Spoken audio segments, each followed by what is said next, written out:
magic mirror on the wall, who is the fairest one of all? It doesn't take a magic mirror to know that the Walt Disney Studio has brought us some of our most treasured film memories. That Disney legacy owes its very existence to a little princess. Snow White and the Seven Dwarfs set a standard by which all animated feature films are still judged, and was a major stepping stone on Walt Disney's path to becoming Hollywood's greatest producer of family entertainment. Walt Disney risked his personal fortune and gambled the future of his studio to create Hollywood's first full-length animated feature film. It was the turning point in his career and is today considered one of the most important films in cinema history.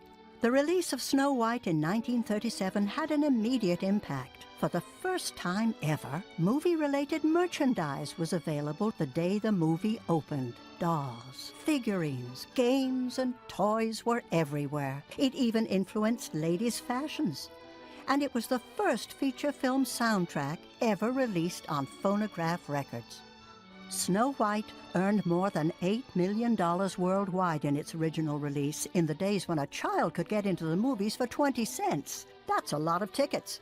In fact, it was seen by more people than any other film up until that time. Welcome to the behind-the-scenes story of the merriest and scariest Disney feature-length masterpiece. The one that started it all, and still the fairest of them all.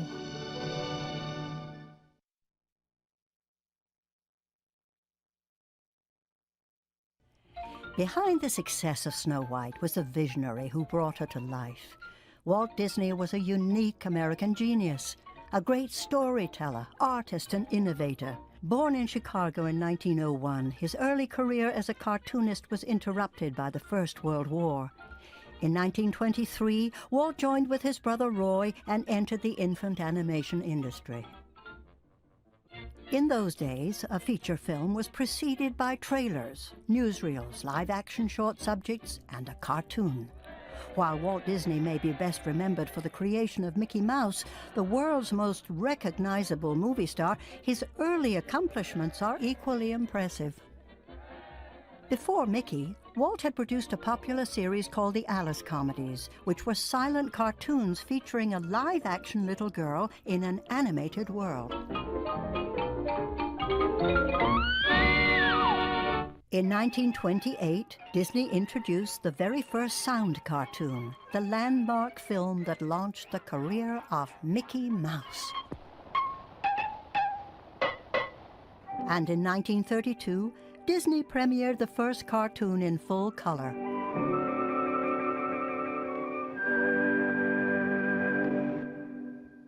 For his advancements in the field of animation, Disney had won 4 Academy Awards by 1934. But despite the phenomenal success of Mickey Mouse and the animated shorts, Walt realized that only feature films would generate the kind of income that would allow his studio to grow. I saw the handwriting on the wall early. Because as a short subject, it's just a filler on any program. I just felt I just had to diversify my business. Now, if I could crack the feature field, I could do things. Again, he wanted to expand the medium. He wanted to expand his storytelling possibilities. He could use animation and take animation further to really tell a story, to tell a story from beginning to end that would involve all of the audience's emotions. As early as 1933, Walt planned to put Mary Pickford in an animated world for a feature-length version of Alice in Wonderland. But it was scrapped when Paramount produced an all-star version the same year. This one frame of film is all that exists of the Technicolor tests. In the spring of 1934, Walt finally decided on Snow White and the Seven Dwarfs. It was a revolutionary idea. No one in Hollywood had ever attempted to tell a full-length story in animation before. The story of Snow White goes back to the 1812 Grimm Brothers collection of fairy tales, and even the earliest filmmakers had capitalized on the familiarity of the tale. This silent version is a film that Walt saw in 1916. It's the thing I remembered as a kid. I saw Marguerite Clark in it in Kansas City one time when I was a newsboy. They had a big showing for all the newsboys, and I went and saw Snow White. It's probably one of my first big feature pictures I'd ever seen.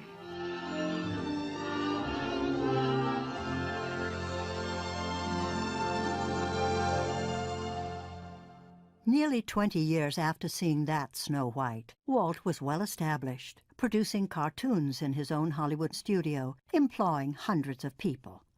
One night in 1934, he gathered his key artists together to unveil his plans. He gave us 50 cents apiece, which was a lot of money, the equivalent of at least $10 now, to have a nice dinner and to come back to the studio where he related by himself the whole Snow White story. He acted all the parts. He even indicated the songs. He had the characters. Everything in this Snow White picture was completely developed in his own mind. We were also steamed up, so enthused for this project that it didn't really cross our minds to doubt that it could be done. In other words, if Walt felt that we could do it, we better find a way to do it. From the moment that Disney announced that he was working on a feature picture, people in the business thought, he's got to be out of his mind. So it became known as Disney's Folly. We were told by all the big movie moguls in Hollywood that people just wouldn't sit still for an hour and a half of cartoons because the bright colors would hurt your eyes. Everybody get up and walk out of there. And other people said, you're going to have gags all the way? People get tired of it. Well, Walt was a better storyteller. Have the pathos, the love scene, and the gags and the chase and all of the regular things that make a good picture. Anyway, to me, I thought it was a perfect story. I had the heavy. He perished in the land. I had the prince. Oh. Hello. Oh. Did I frighten you? I had the girl, the romance. Wait, please. Don't run away. I had the sympathetic dwarfs. Jiminy crickets. Any film, a short or a feature, begins with the mind of the artist, the ideas, and they have to become manifest in drawings. And the first drawings are concepts, or as they call them at Disney, inspirational sketches. And these can go anywhere, and the artists are free to just let their imaginations roam. The next stage starts to pin down that story, and the way they do it, and it was originated at the Disney studio, was to use the storyboard. It's a cork board in which individual sequential sketches are pinned up and looked at by the artists. And this is a wonderful, fluid way to see the whole sequence before you and to be able to change it immediately and to move it around on the board and to sort of see if the narrative is flowing and see if the characters are developing in the way that you think they should. Well, Walt Disney had many talents. His greatest talent was as a storyteller. And part of that is that he was an actor himself. He was the best story man in the studio. Nobody even approached him. He was a consummate actor. And in front of us, he wasn't embarrassed to do anything. And he became all these creatures. This is no ordinary apple. It's a magic wishing apple. Now, make a wish and take a bite. The storyboard phase is the best place for ideas to be suggested, embellished, replaced, or sometimes deleted. Someday My Prince Will Come was originally going to have this amazing dream sequence to go along with it. And Walt realized that he didn't need to interfere with the simple storytelling that Snow White was telling the dwarfs. It was more important to get their reactions to her conveying this wish than it was for her to imagine and for the artist to visualize her dream. As interesting as this idea may have been, it was changed because it did not add to the story, and the studio was still having difficulty animating the prince. One of the toughest things you'll ever do is a human. The toughest thing you'll ever do is a male human. The poor prince was not coming off too well. And early in the game, the prince was actually going to do quite a bit more than he did. He was involved not only with meeting Snow White at the beginning, but then the queen captured him and put him in chains down in the cellar. And he finally escaped. He was doing kind of a Doug Fairbanks, Errol Flynn, you know, fighting with the guards and leaping over the walls and so forth to go to rescue Snow White. But all of that was abandoned because they realized that animating the prince was not going to make it. So he kept being scaled back, scaled back. During the storyboard period, humor was also woven into the story. The Disney animators were proven masters of physical humor, and Walt encouraged their genius in a number of ways.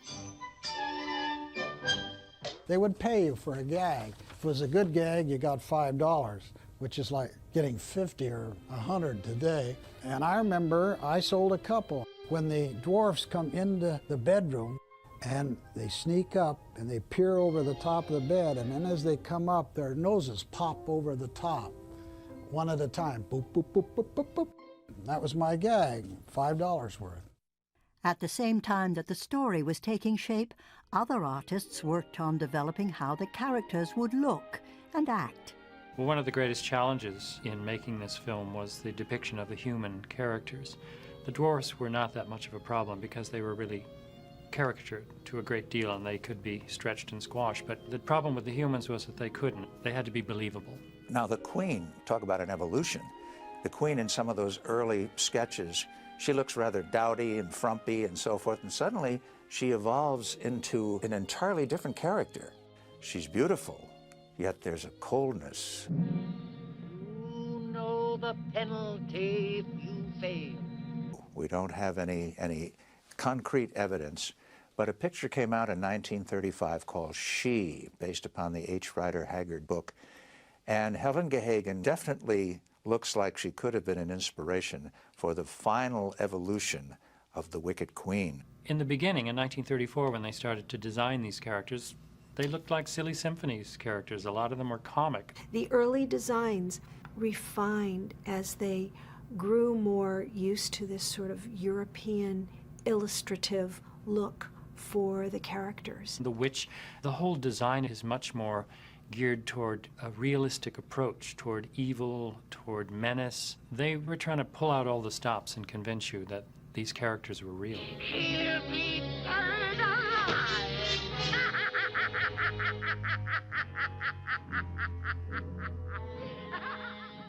They kept the fun cartoon style a little bit more for the dwarfs. Well, in the Silly Symphonies, Walt had done a number of dwarf characters, and they all move alike, they all look alike. They're not distinguishable one from the other.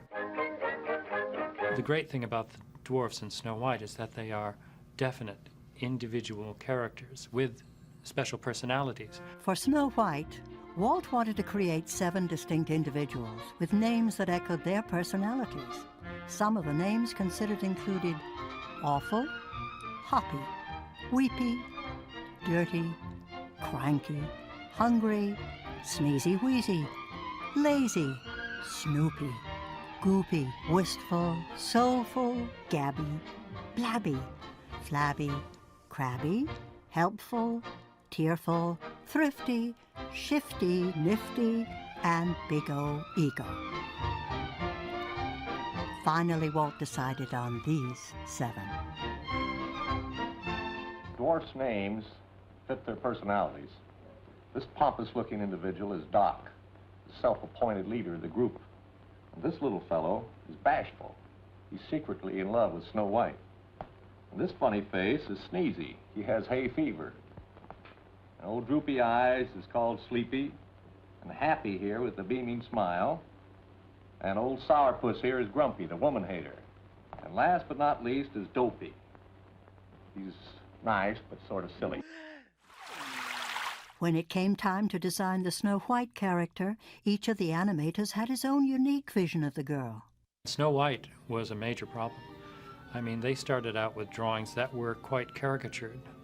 Some of them looked like Betty Boop, some of them looked like Zazu Pitts. There was a great range of cartoony heroines, but eventually the drawing became again more naturalistic, and this was due to the fine draftsmen that they brought into the studio. Snow White is a successful design for the type of film that Walt wanted, and that was a very innocent, pure heroine. And there was a struggle to do it at the studio. I'm Snow White. Snow White, the princess. Well, it opened, of course, with a storybook, and it clearly set a tone for the artists and the look of the thing in general. That has been maybe the most basic look of Disney films almost forever. Walt went to the Gustav Tengrens, the Albert Herders, some of the great stylists of European storybook illustration to at least help him get started and help him develop a style that was at least going to be familiar to the audience. I think it's because of these European artists that the movies start to get that feel. It's in all those details, the carvings in the cottage, the trees were drawn and painted in the forest. Yeah, it does have a very European storybook feel.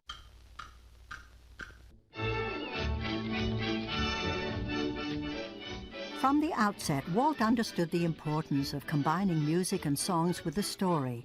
In animation, the music and dialogue have to be planned and recorded before drawing can begin. For months, animators and composers worked together so that the music and action were perfectly synchronized.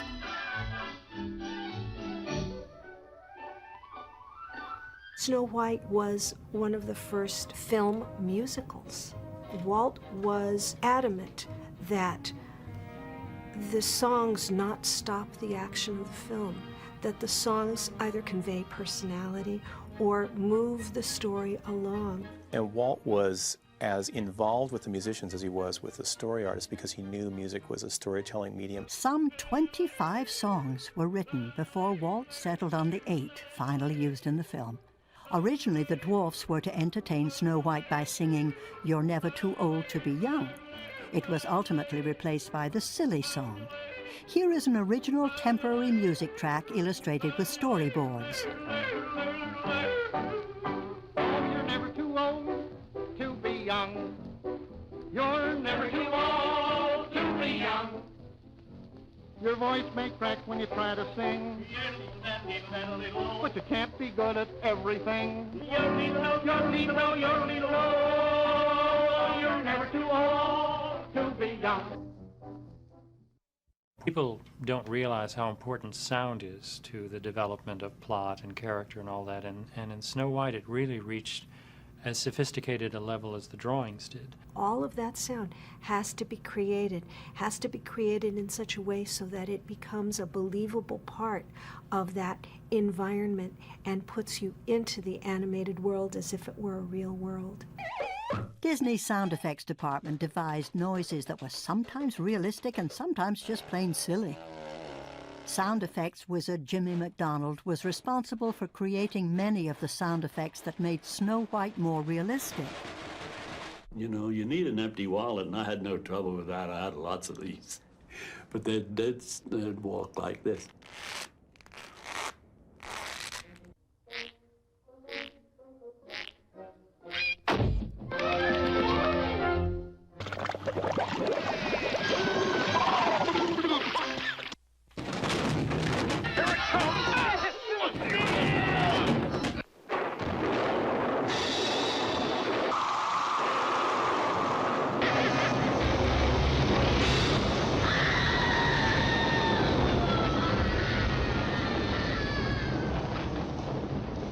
As the studio geared up for Snow White, the Silly Symphonies were used as a testing ground for techniques that elevated Disney animation to even greater artistic levels.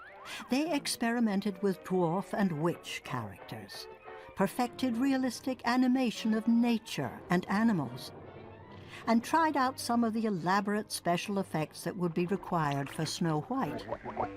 Building up to Snow White, there were films like The Old Mill, where you kind of played with multiplane animation, or The Goddess of Spring, which was a short where they were trying to play around with human animation. But if you look at The Goddess of Spring and look at Snow White, which came out at the end of '37, we're talking about 3 years, it looks like 20 years of development. It's hard to believe that only 3 years separated those pictures. The first thing I did when I got a little money to experiment, I put all my artists back in school. Now, we were dealing in motion, movement, and the flow of movement, the flow of things, you know, action, reaction, all of that. So we had to set up our own school. People would work on the movie during the day and go to life drawing classes at nighttime. and fall asleep at their desk and get up the next day and do it.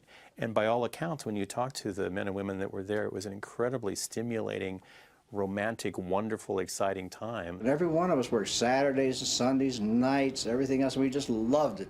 Everything was new.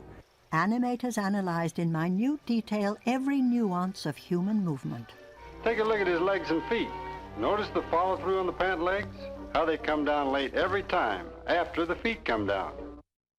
And Walt filmed actresses and actors in live action as studies for the animators to be able to really hone in and get their characters to move as real people would move.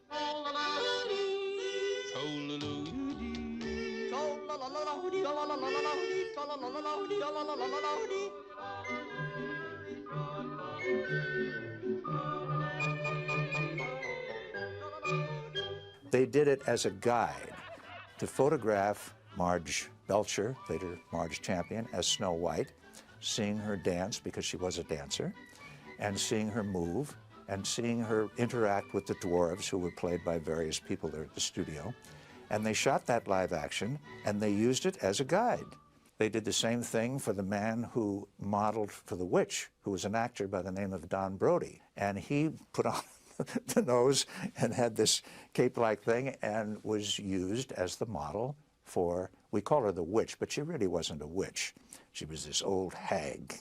Three-dimensional models of characters and even some of the sets were also created as design reference and to ensure realism.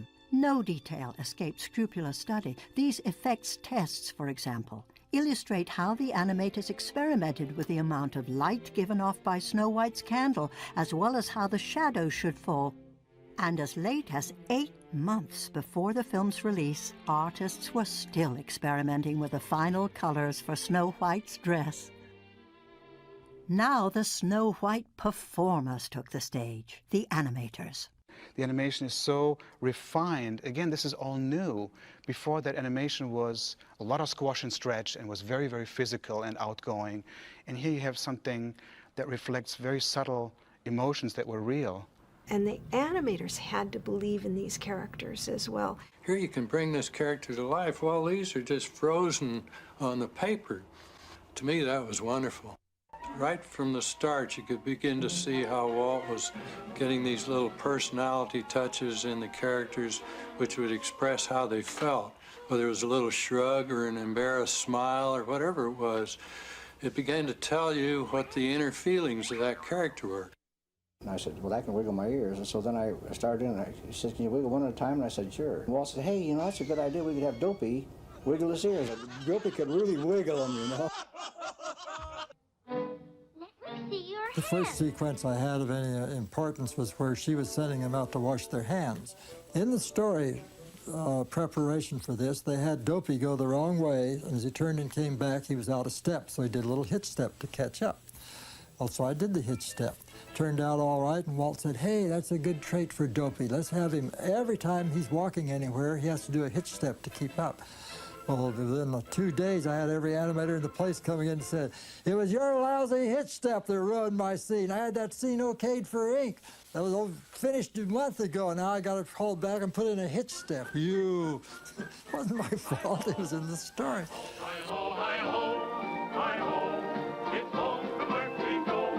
As Disney's team of animators worked, they began to realize that their characters had become something more to them than lines on paper. And there's a story meeting where they're discussing Snow White's flight through the forest, where she's running and she falls. And they're talking about how far the fall would be. And one of the artists said, but wouldn't a fall like that kill her? And there was silence. And they suddenly realized they were worried about killing a cartoon character.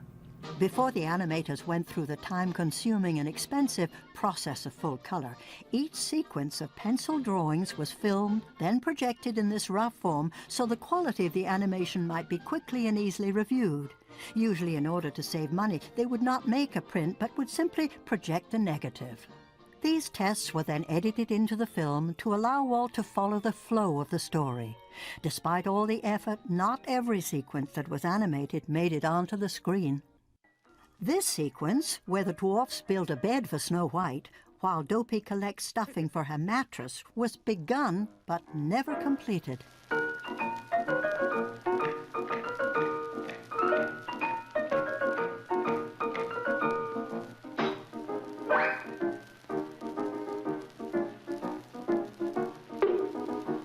And there was a soup-eating sequence that was all set to music and was all perfectly animated. And in fact, Walt showed it on his television show in the 1950s.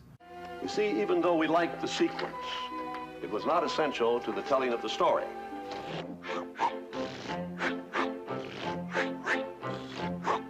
With a spoon, with a bowl, with the music in your soul, you can cheer things up with the zup, zup, zup of the music in your soup. I'm sure he was very proud of it, but he cut it out because he knew Snow White would be a better movie without it.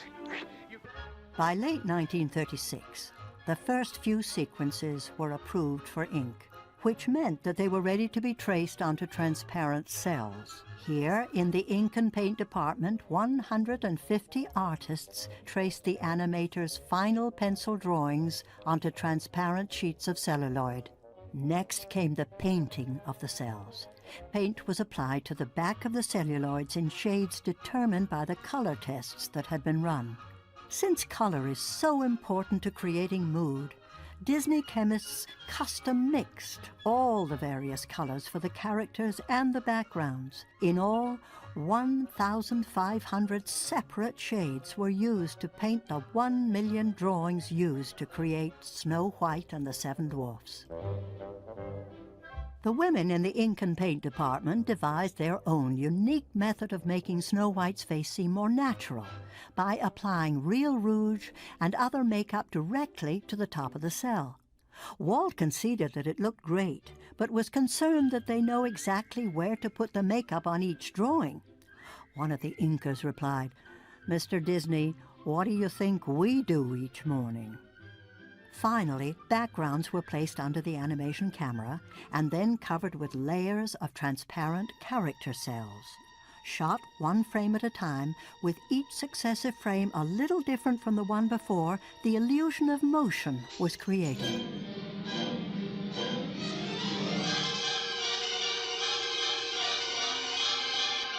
Snow White is filled to overflowing with unforgettable images, and the most spectacular owe much to the invention of a whole new camera system called the multiplane camera.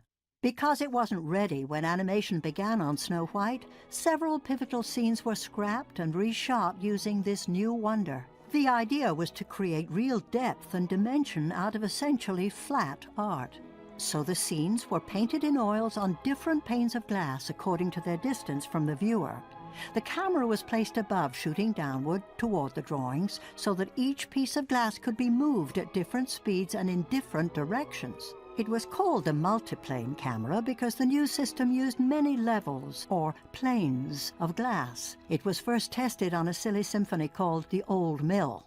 Here is a preliminary multiplane pencil test for the forest scene. Now here's the same scene from the finished film.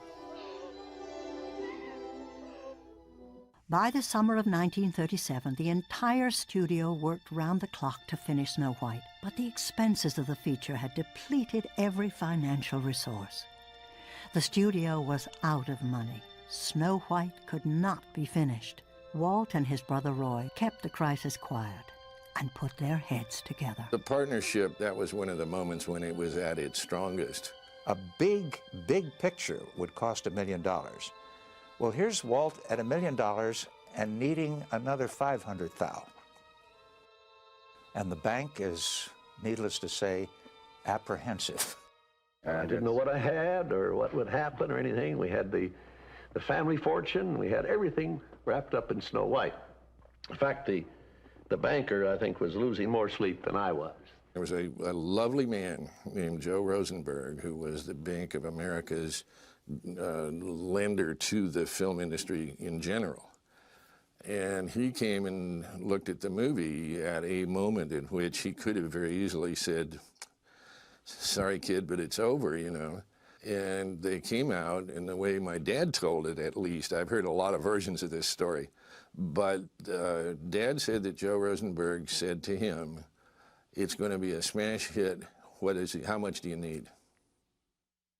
Always the master storyteller, Walt now concentrated on the pacing of the story, shortening sequences that felt too long, tightening the editing, and smoothing out the overall flow. Even as the film was winding down, there was a lot of fine-tuning on Walt's part. He kept cutting little bits here and whole sequences there. There was Snow White's run through the forest. It was much more extended than what you see on the screen today. There was apparently more music to the dwarfs marching home, and that was pared down. There was a fight between Grumpy and Doc in the bedroom sequence, and that was all animated, and that was cut out. I say that she goes. I say she stays. I say she goes. She stays. Goes. Stays. Goes. Stays. Goes. Stays. Goes. Stays. Goes. Stays. Goes. Stays. Goes. Don't let me break up your happy home. I'll go. The sequence of the witch at the cauldron, and that was cut down a little bit more.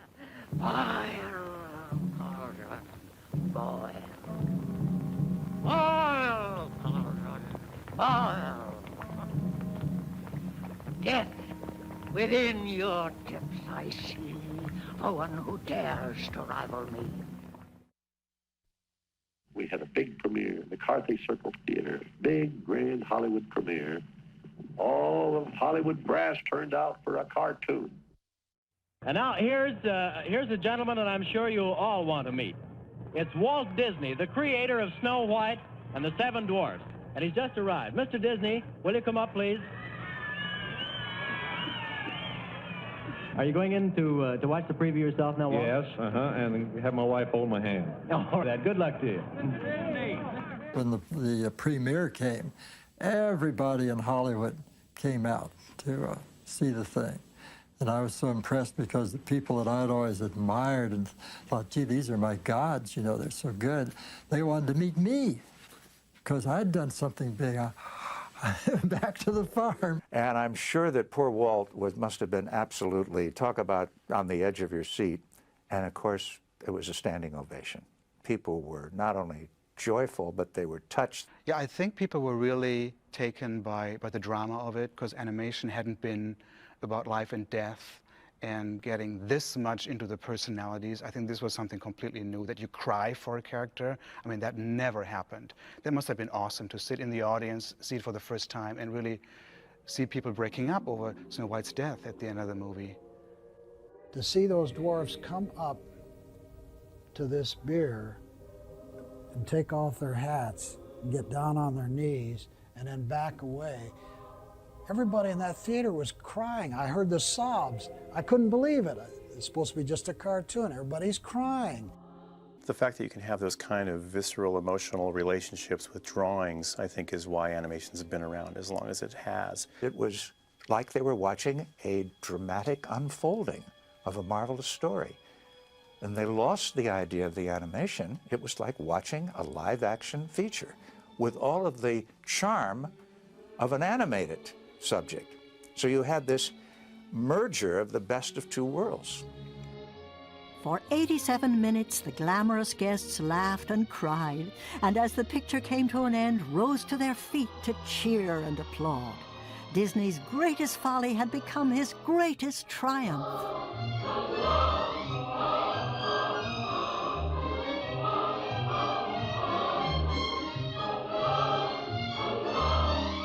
I'm sure the boys and girls in the whole world are going to be very happy when they find out that the daddy of Snow White and the Seven Dwarfs, Ferdinand, Mickey Mouse, and all the others, is going to get this beautiful statue. Isn't it bright and shiny? Oh, it's beautiful. Aren't you proud of it, Mr. Disney? Well, I'm so proud I think I'll bust. You know, I think that Mickey Mouse and Ferdinand and Snow White and all the dwarfs are going to be very proud that you presented it. I'm glad. There's nothing like it today. You know, we can't go to the films and see something that's as unique to us and to our eye as Snow White must have been to audiences back then. Most of the public forgets, well, couldn't know, they weren't there, that Snow White was as big a hit as Star Wars was, as Indiana Jones, those kinds of movies, you know, just through the roof kind of movie. Bigger than everything else put together that year. It's astonishing. He was tapping into something that was more essential than just an American story. And I think people don't realize that perhaps this is one of the reasons that Snow White was such an immediate success, because it dealt with things that were familiar to audiences worldwide. Snow White and the Seven Dwarfs became so popular that it was dubbed into more than 20 languages.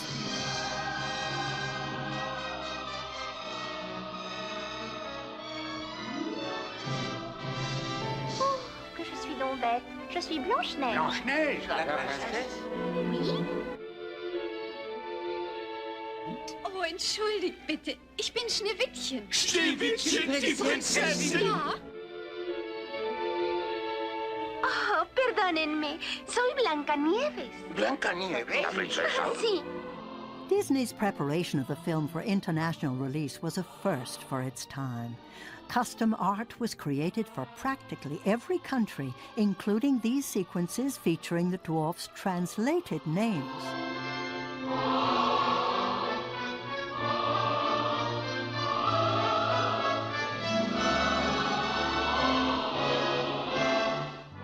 We had a heck of a time getting enough money to finish Snow White. 6 months later, we were sitting with all of our debts paid off with at least a couple $1 million in the bank. With the profits of Snow White, I built a studio. I'm not sure when the first plans were drawn up for this lot that we're on now, which is over the hill from the Hyperion lot where Snow White was made.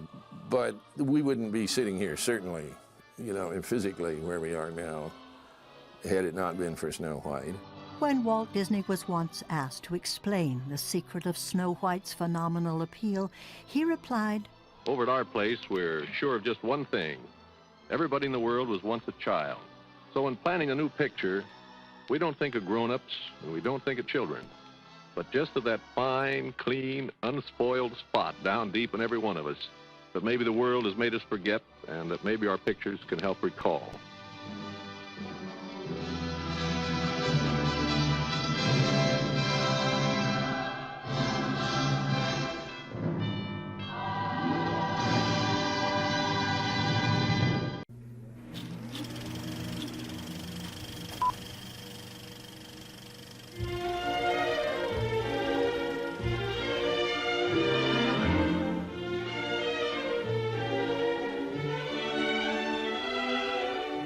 In terms of cinema, Snow White and the Seven Dwarfs is undoubtedly a milestone.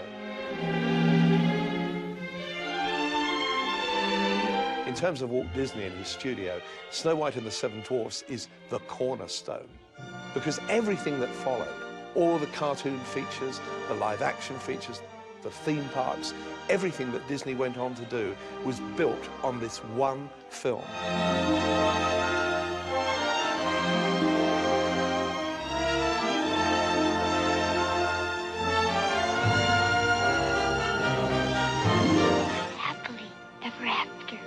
It's the ultimate adventure in film production at a time when to do an animated full-length film was absurd.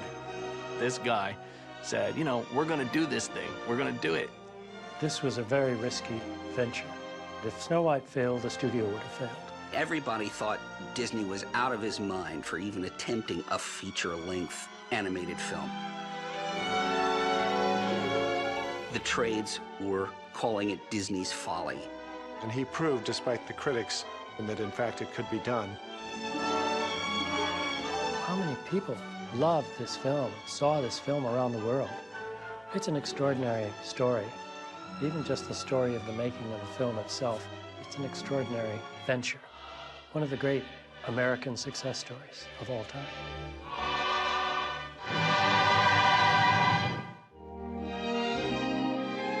When Snow White was released, people immediately realized the importance of the movie. That doesn't always happen with a film.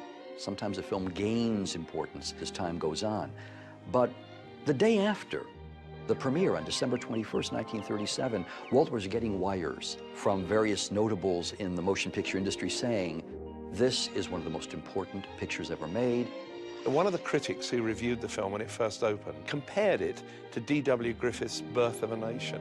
And I think today that may seem extraordinary, but that is exactly how important Snow White and the Seven Dwarfs was. Isn't it bright and shiny? Oh, it's beautiful. It changed everything, of course, for animation, but also in terms of live action, too. Opening up audiences for fantasy films, I think, you know, it's reverberated through the years. But at the time, nobody believed that anybody ought to do a cartoon that would be a full-length thing. And I had many people tell me when I was working there that, who wants to see a full-length cartoon? The very idea of sustaining an hour and a half with animation, how could that be done? Because we were told by all the big movie moguls in Hollywood that it was okay 6, 7 minutes like the shorts, but an hour and a half, no way. Big reason was that you run out of funny things to do. So you had to have a laugh a minute. And the bright colors would hurt your eyes. Everybody get up and walk out. What must Disney have thought? What must the people who work for him have thought when the trade papers were talking about this film as though it was born to be a disaster? Don't be afraid. We're right behind you. Yes, right behind you.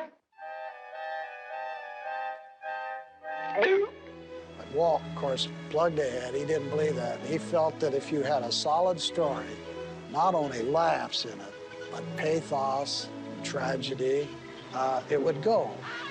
I think Walt had this feature in the top of his mind, early on. I don't think he would ever have been satisfied to just make shorts. He also, I think, lived that story, Snow White, and it's more truly his than any of the features he did since. Well, he always loved the story of Snow White, and he had seen a film production of it, a silent film, when he was a kid. And it was a very unusual screening. It was for the Newsboys of Kansas City. And they arranged it so that they would show the film simultaneously on 4 screens. So that alone would have, you know, impressed in his mind, but the story also was of deep interest to him. I think that the way that Walt grew towards Snow White was built into Walt from the very beginning. Walt was a storyteller, first and foremost. And when Walt first came to Hollywood, he wanted to be a director. He wanted to go into live action. And when that wasn't available to him, he went back into animation and started pushing that. So it naturally grew to where he felt he could take on this idea of telling a story. Once there was a princess. Was the princess you? A long story that would involve real characters, real emotions, that would have funny situations, but would also have pathos. Also, there were a lot of business incentives because Disney found that although he was producing these wonderful cartoons that were very, very popular, these films were costing more and more and returning less and less. So Disney made the decision, which had been made similarly by Charlie Chaplin and Laurel and Hardy, that if there was any future in the industry, it had to be by moving away from shorts to full-length feature animation. The first I heard about Snow White, it was almost a rumor. See, Walt brought new people into the studio who were good at drawing girls, and he was just building his staff. He was trying to organize things, and he didn't really tell anyone yet what he had in mind. Finally, it dawned on us that he's going to make a feature film. Then Walt called us all back one night, and he went through the whole story, telling everything, acting out all the parts the way he would do it. And we were sold. So I don't see how you'll ever finish it, but gee, it's sure a great idea. And then we all put our heart into it. Just whistle while you work. And cheerfully together we can tidy up the place. Very typical of Walt Disney. He kind of plucked a figure out of the air that would cost about $250,000, he thought. Very rapidly, they realized that that wasn't going to be sufficient, and it escalated to $400,000. His brother Roy handled the finances and probably tore his hair out most of the time because Walt was always pushing for more and more perfection. It wasn't about making money at that time. It was about being better, getting better, and being the best that they could be. This is somebody who has a passion to do this as well as they can possibly do it. Snow White is the most deliberated upon movie of all time. We're talking roughly 4.5 years of almost total devotion by Walt Disney. And the budget keeps on growing and growing and growing. Now, there came a point when Disney's finances had all but run out. And Roy Disney said to his brother, "You've got to show the film to the bankers," which was the Bank of America. If you don't show them the film, they're not going to invest more money in it because they don't know what they're investing in. Walt was a wonderful salesman and could sell anything. So they brought this executive in. They showed him, which Walt hated, the pencil tests. There were places where there wasn't any film. And so maybe there were still pictures put in of sketches. And then there was no soundtrack. So Walt would put in the lines, or he'd sing one of the songs, and he'd say, "This is where this happens, Joe, and then this happens." And this banker just sat there impassively watching and going, "Yes, yes, I see, yes." The guy said nothing after the screening. They walked to the projection room, or walking him to his car. It must have been the longest walk in the world. And he got in his car and he said, "Oh, by the way, that thing's going to make you a pile of money." Drove off and they got the check. Only for you. In Snow White, everything had to be tackled head-on first time round. And that's why it's amazing. Everything about the film was groundbreaking. Jiminy Crickets. The characters had to assume real personality in a way that they'd never had to do before. What's the matter? Cat got your tongue? Both vocally and visually, they had to live on the screen and make us care about them. And please make Grumpy like me. When Walt started Snow White, he had his core of animators who had animated the shorts. So there were a handful of superior animators. But Walt quickly realized he was going to need a whole core of new animators if he was going to get this through. 10 people were working in that studio in 1928 when Steamboat Willie was premiered. By the time Snow White was happening, people were saying, "We've got to have another 300 artists." It was a kind of, a call to Mecca. Come to Mecca. We're doing great things here and we need you.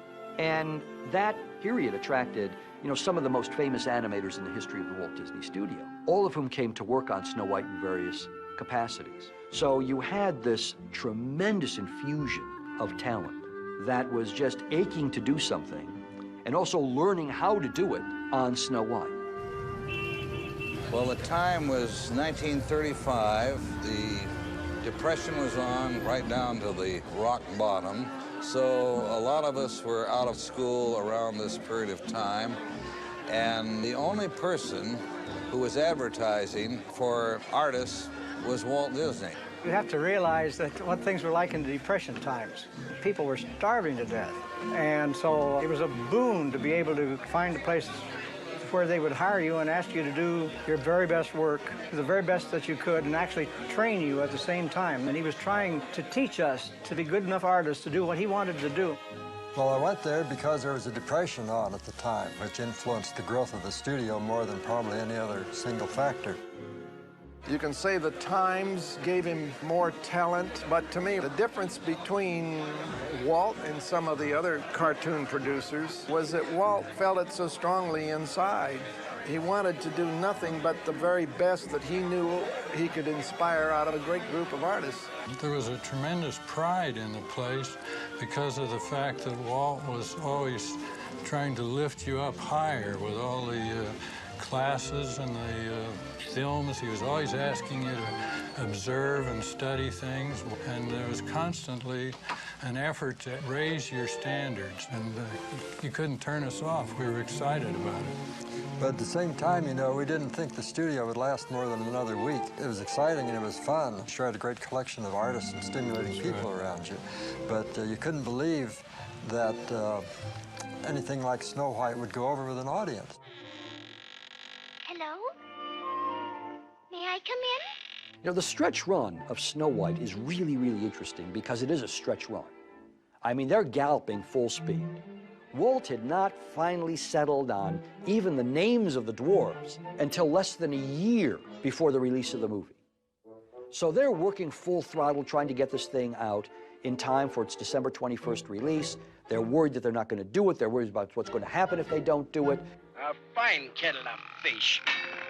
It's an incredible amount of work. I mean, most animated features on the average take about 4 years to make the movie, but at least nowadays we know that the rewards can be great. I think when they did Snow White, they really didn't know what the end result would be. The downside could have been the end of the studio. So while the future looked potentially bright, it also could be potentially tragic. Don't worry. I'll be all right. And indeed, the film gets completed literally, 2.5 weeks before its premiere. They didn't even have time to fully advertise the movie. In fact, because we had no money to advertise the picture, we got these little placards about 1.5 feet high, and it was our job to go through Hollywood. All of us in the studio went out and tapped these on the telephone poles. It was the only way they knew about it. But of course, the premiere was sold out. The premiere evening was very exciting. First Hollywood premiere I'd ever attended. It was at the wonderful old Carthay Circle Theater. We walked down this long double drive, and here were all the big searchlights and everything. The part of the premiere that I remember the best was the end, after we got through it. The beginning, I was so nervous and uptight that I think I was nearly sick to my stomach, and I think most of us were.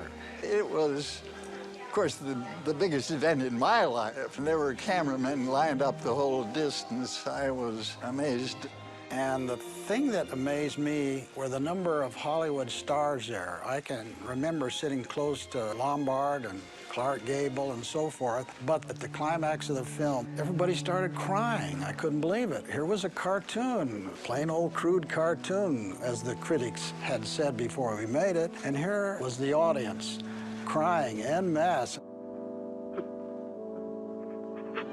Remember that they laughed at the right places. They took it all just the way Walt wanted them to. Just was beautifully received.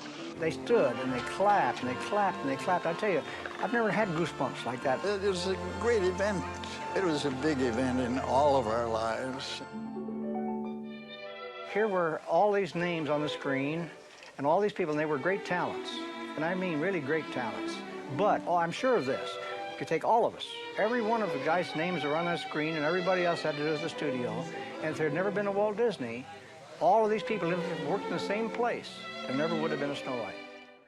I think Walt's genius was he was so ordinary in the sense that he knew what most people felt. He was the best audience himself. If he felt it, you could bet other people would feel it. But he was so uncommon in his reach for the dream that he had. And here's a guy that perhaps is one of the few people in this world that have been able through their lifetime to realize a continuous unfolding of their dreams. Someday my prince will come. The respect I have for that movie 70 years later is amazing, because I think that they put more work and effort into that film than many films that are made today, where it's become too easy to do the things that they couldn't do, but had to find out a way to do it.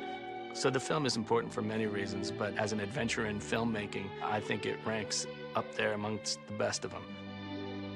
I don't know if a lot of people know this, it was such a big hit that it actually inspired MGM to give the go-ahead to The Wizard of Oz as a family film to try and compete with the success of Snow White. And I certainly feel The Wizard of Oz borrowed from Snow White, and Star Wars borrowed from The Wizard of Oz, and they built on the foundation these fantasy films that create a believable universe. The fantasy films that have worked have followed that same template that Walt did, where you create an imaginary world, but you make it believable. That kind of expressionistic filmmaking that Walt Disney and his fellow artists were doing really seeped out into the rest of the filmmaking world. The way that Snow White inspired people, creative people in so many senses, it's incalculable how that film changed cinema, changed animation. If Snow White hadn't existed, we'd probably all be in a different place right now.